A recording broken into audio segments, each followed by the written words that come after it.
what's up everybody? This is your boy Brooklyn Mclinn. Welcome to the Brooklyn Report. I come to you today just to share some commentary, some of my thoughts and feelings about some of the stuff that's been going on. Most recently, Eric Garner got killed by a police officer. And I don't laugh because it's funny, I laugh because why are we so shocked that it happened again? Then we had the non-indictment on the Michael Brown situation. So for me personally, that's just the reality that we live in. So for decades, for those who can only think back that far, but literally for hundreds of years, this has been our norm. So Trayvon Martin, Eric Garner, Mike Brown, Emmett Till, there's been a lack of value placed on human life since the beginning of time. And I, for one, am not shocked when it happens. So people are all up in arms, people want to protest, people want to march, totally understandable. I don't personally agree, wholeheartedly in protesting, but I understand it's a form of communication. Whether you believe it or not, violence is a form of communication. So love is a form of communication.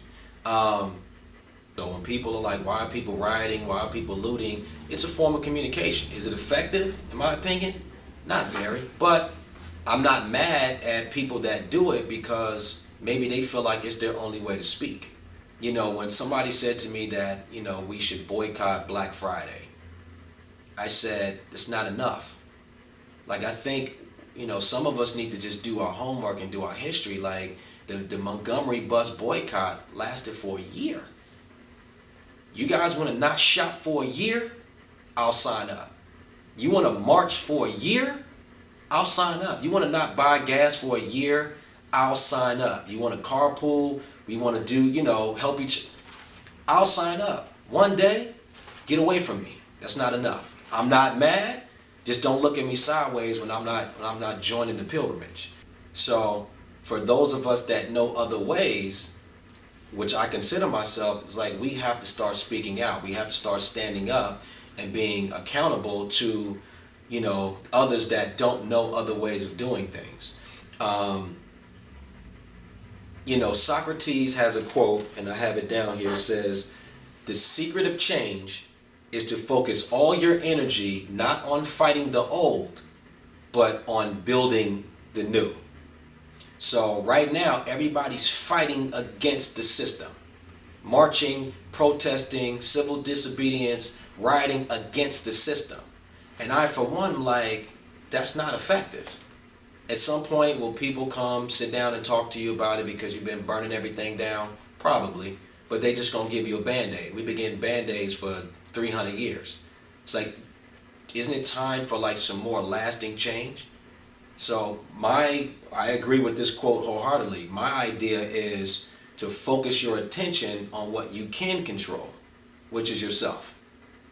So I'm a big proponent of, Mahatma Gandhi talked about be the change that you want to see in the world. So that's what we do. We have to focus on ourselves. Whatever we want to see. If I want to see a more loving world, a more kind world, a more generous world, I have to become that first. I can't wait for the other person to do it and then I'm going to do it. It's going to be a standoff. Everybody's going to be waiting for the other person to go. So right now we're looking at society and we're looking at police to do something different and then we'll behave differently. And I go, that's not effective. It hasn't been effective up until now.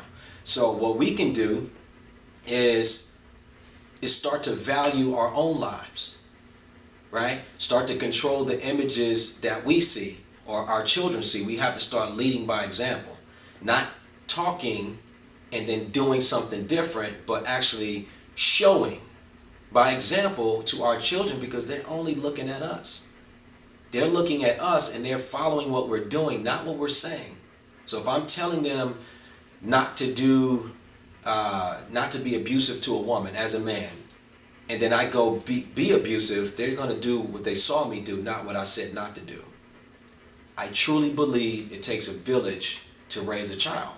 So whether, I don't have any kids, and I understand those that have kids, sometimes it's, hey, I'm just trying to survive. I'm just barely making it. I'm just, trying to take care of my own. I understand that. but it doesn't take any more energy to share a kind word with somebody that you see in the street, to acknowledge another human being or another child, or if you see, children behaving a certain way, to pull their coattail, and they might not receive it. Like, I stopped some youth over in Westchester that I saw walking, being loud, walking in a crosswalk, and I pulled over and I asked them to come over, and they looked at me crazy. And I shared with them that with their behavior and the language and how it's perceived and the culture and the society that we lived in, and they and yeah me, but I felt good at least attempting. Now, maybe 5 years from now, 10 years from now, 12 years from now, if more people got involved, at some point it might register one day. Maybe with just one of them. It don't have to be all 5 or 6 that was in that group. There was some talk about Charles Barkley and Kenny Smith, and Kenny Smith wrote an open letter to Charles Barkley about Charles bringing up slavery and mad that black people always turn to slavery as an excuse for why we are where we are today. And I'm not mad at either one of them.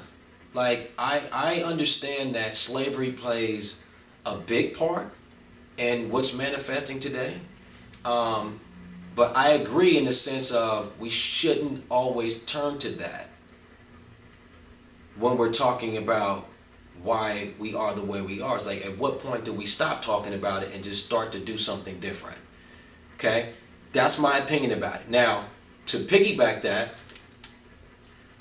one of my favorite authors, Mark Goulston, who wrote a book called Just Listen, I caught him on a talk show, on the Zoe Williams show, and he asked a question to some of the black panelists on the show. He said, if you could ask white people a question not ask them a question, but if you can make a statement to white people about what you wish they knew that white people don't really accept, what would it be?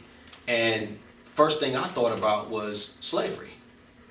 Like, I saw an interesting picture of the World Trade Towers crumbling down, and the caption read, "Never forget." And the split photograph was of a slave with his back to the camera with all the scars from the lashings that said, "Get over it." So that's kind of where, black people get upset. It's like society doesn't really acknowledge the damage. It's like, okay, yeah, it happened, get over it. It's like, no. But I agree, at some point we have to move past from it. So it's been decades and years of trying to get them to acknowledge the damage. And I'm like, okay, I'm over trying to get you to see the damage that was done. What can I do for myself? So that's where it comes back. Now, what can you do? I personally felt like I wasn't doing enough, right? So I'm on the sidelines complaining about what's going on, and I wasn't doing enough. So I decided to start doing more. I got hit up on Facebook about,